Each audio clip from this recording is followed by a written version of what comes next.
Growing up, my home was an animal house. Tarantulas, veiled chameleons, bearded dragons, corn snakes, mice, rats, ferrets, ducklings, you name it. We took in cats rescued from the aftermath of Hurricane Katrina, quails that my friends' parents did not allow them to keep, and dogs saved for medical experimentation. The only time I would see my father cry was when a duckling would fall victim to a birth defect or a swooping owl looking for prey. Oops. This duckling was born with its feet facing upwards, so we fed it by hand until it passed away a few days after it emerged from the egg. Recently, I so missed the feeling of holding something small that I got a long-haired Syrian hamster, Matcha. In my senior year of high school, I brought in my chicken, Puff, saved from a slaughterhouse, in for show and tell. I wanted to show my classmates the sheer wonder in the chicken's small eyes as she scanned her new environment, our classroom. Everyone was enjoying Puff's explorations, including my professor, until Puff squawked and released warm feces onto the floor. I didn't mind, though. I had seen worse. My family had dealt with it all, from bunnies with botfly infections to dogs that had been run over by cars. Anyone, in any condition, was welcome in our house. I recently realized that it was my parents' insistence on radical inclusion, on welcoming in the ill, injured, and unwanted creatures, that has prompted my own interest in urban planning and housing affordability. Our home was a place we could use to house, to heal, to protect, and to snuggle these creatures that could not find shelter elsewhere. These processes seem to make sense from an efficiency perspective. If you have an available space, might as well fill it up with those who will utilize it. So I wonder, why do humans push away difference? Why do people want to ban others from entering the US based on their religion? Why do residents feel uncomfortable living near public housing developments? Why do universities create lists of individuals banned from campus, but neglect to support undocumented students?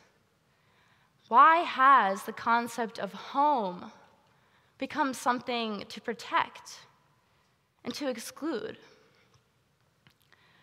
One example of this exclusion manifests in defensive architecture, or the practice of physically designing space so that it is no longer inhabitable.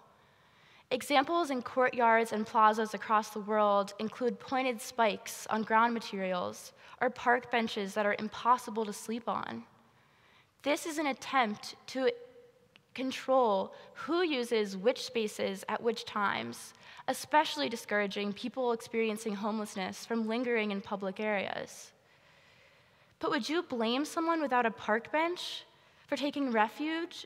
Would you blame someone without a bed for taking refuge on a park bench? Even the concept of public space has never been truly public. The ancient Greek agora in Athens, the prototype for public interaction areas, was only available to free, white, male citizens. I think that this mindset, both in ancient Athens and now, stems largely from fear. Social critics, ranging from criminology scholar Murray Lee to documentarian Michael Moore, discuss the rise of the fear of violent crime in the US and the "if it bleeds, it leads" mindset prevalent in North American media.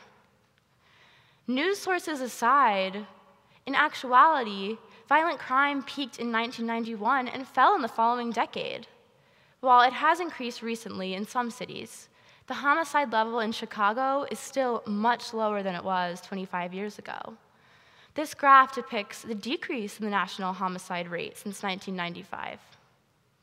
But proponents of a narrative that elevates these numbers appeal to a fear of Black men, a fear of immigrants, a fear of people experiencing homelessness, the same fear that fuels exclusion and homogeneity. According to political science professor Zoltan Heinel, Communities with larger Black populations instill greater fear in white citizens. When the formerly depressed northeast corridor of H Street in DC was redeveloped with new businesses, newcomers to the area reported Black men that they assumed to be completing drug deals. Turns out, they were merely standing on street corners, walking through their neighborhood just as they had before new waves of gentrification entered. Residents in fear can even use the built environment to physically exclude difference from their neighborhoods. Today, more than 10 million housing communities in the US are in gated communities, where a gate or fence physically obstructs outsiders.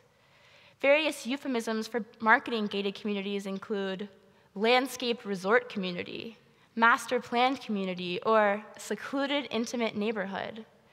Realtors mark these communities and market them through their privacy and security, definitely not their sense of place or opportunities for interaction.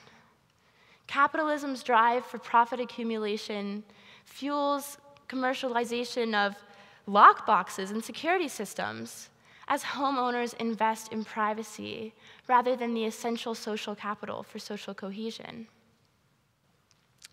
In the local example of Durham, North Carolina, you can see a racial divide of difference that manifests spatially across the city. Several factors are at play here. Historically Black neighborhoods that were literally zoned for Black homes because of their poor drainage, and whiter, more wealthy areas around Duke University. Latino populations are also clustered, but there is not a single Latino representative on the Durham City Council. In my hometown of Baltimore, Maryland, systemic racism is responsible for the redlining and highway construction that has divided the city by race, and the lead paint that disproportionately affects those neighborhoods that are majority Black. Baltimore's sole metro line does not stop in wealthy white neighborhoods because of suburbanites' stigma surrounding public transit and the fear of inundation by inner city dwellers. When Freddie Gray was killed in 2015, he was arrested in the same neighborhood that he grew up in, trapped by a lack of social mobility stemming from poor spatial mobility. Spatial disparities affect quality of life. The median income for Black families in Baltimore is not even half that of whites. And this will not change unless spatial disparities can diminish and people can share the jobs, schools, and healthcare that boost strong communities.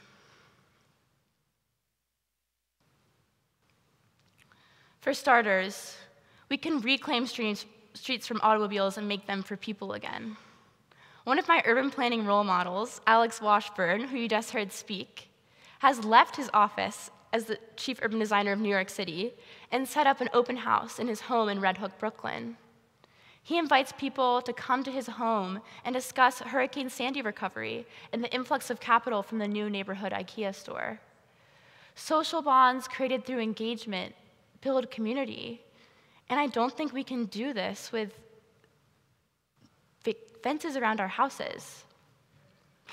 Better Block, a group that empowers communities to transform their car-centered spaces, creates bike lanes, trees, outdoor seating areas, and open businesses, so that instead of wanting to cross the street in fear of another resident, people want to linger in public spaces.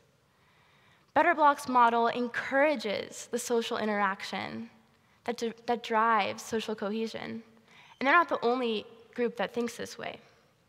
Daniel Aldrich, another UNC alum and current director of the Center for Resilience Studies at Northeastern University, asserts that social, not merely physical infrastructure, just as you heard from Alex Washburn, drives resilience.